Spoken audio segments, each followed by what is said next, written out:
Hey, what's up everyone? Danny and Alex here, and in this video we're going to show you guys a technique from the closed guard position in no-gi. Okay, the technique itself is going to be the Kimura Submission hold from closed guard. Check it out.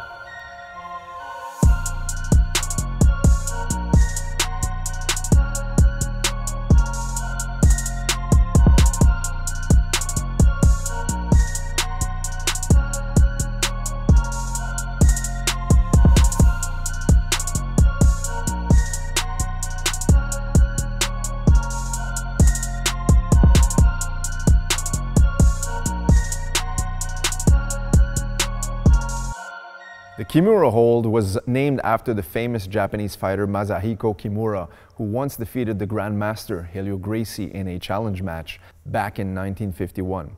And the original name is the reverse Ude-Garami. So we're going to show you guys from the closed guard. It can be done efficiently from the top position, side control, mount, north-south positions. But for now, in this video, we're going to show you the closed guard position, how to attack the shoulder lock, reverse Ude-Garami, or Kimura hold.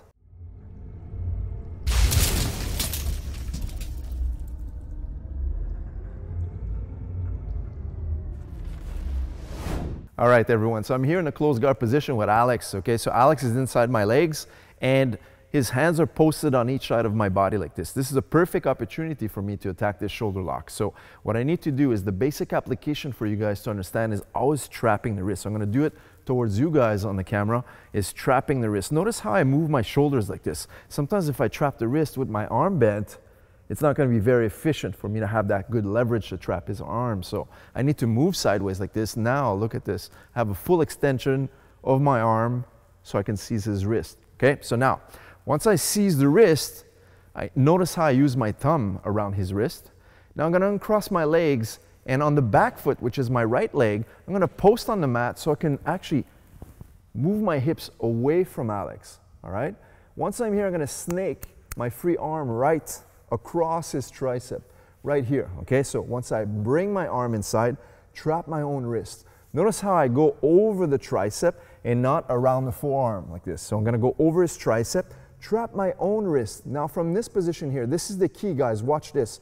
What I need to do is make sure that his shoulder stays glued to my chest, all right? So once I'm here, I'm gonna lay back on the ground. As I fall to the ground, notice how Alex is squishing me with his body weight. So I'm going to take my free leg and trap his foot just like this so he doesn't escape. Now, my opposite leg shimmies my hip. 1, 2, and now Kimura lock for the finish. Okay, so one more time. We're here in the closed guard position.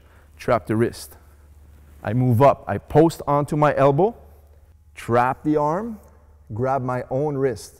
From this position here, as I lay down, I make sure, for example, that if he falls flat, this is what's going to happen. He falls flat into a sprawling position.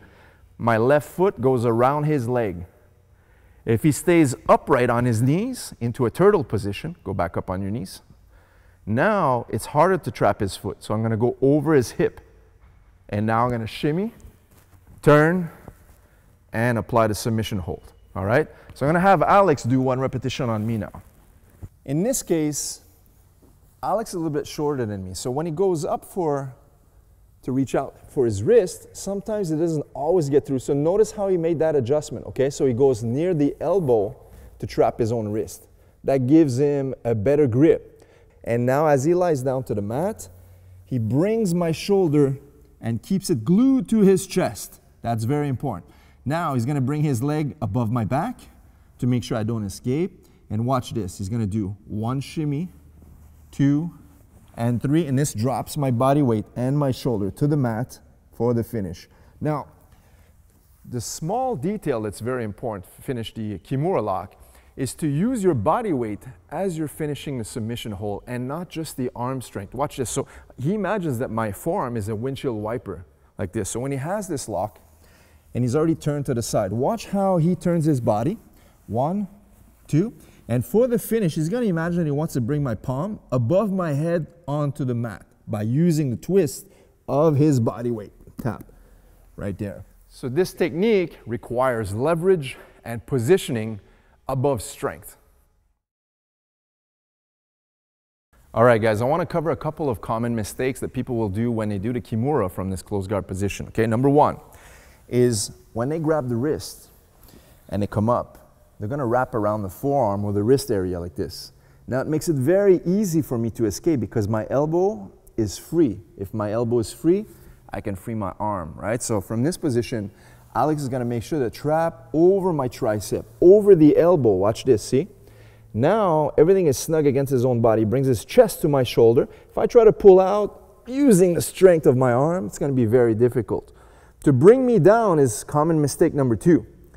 A lot of people sometimes will just lie down to this side and fall here like this. Now, all of my body weight is going to start smashing the person, and it's hard for him to finish the submission lock, all right?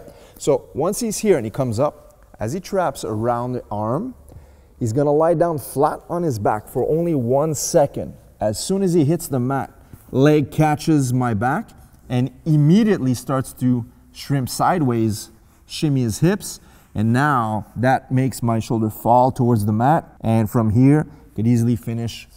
Now guys, every time you practice any submission lock, not just the Kimura hold, it's very important to talk to your training partner and go very gently, very slowly. So slow that it's almost impossible for an injury to occur. Okay, so keep that in mind when you're practicing, inch by inch, and have your partner ready to tap and let you know once they feel the pressure on their shoulder joint. Okay, train hard, train smart. We'll see you in the next video. Take care.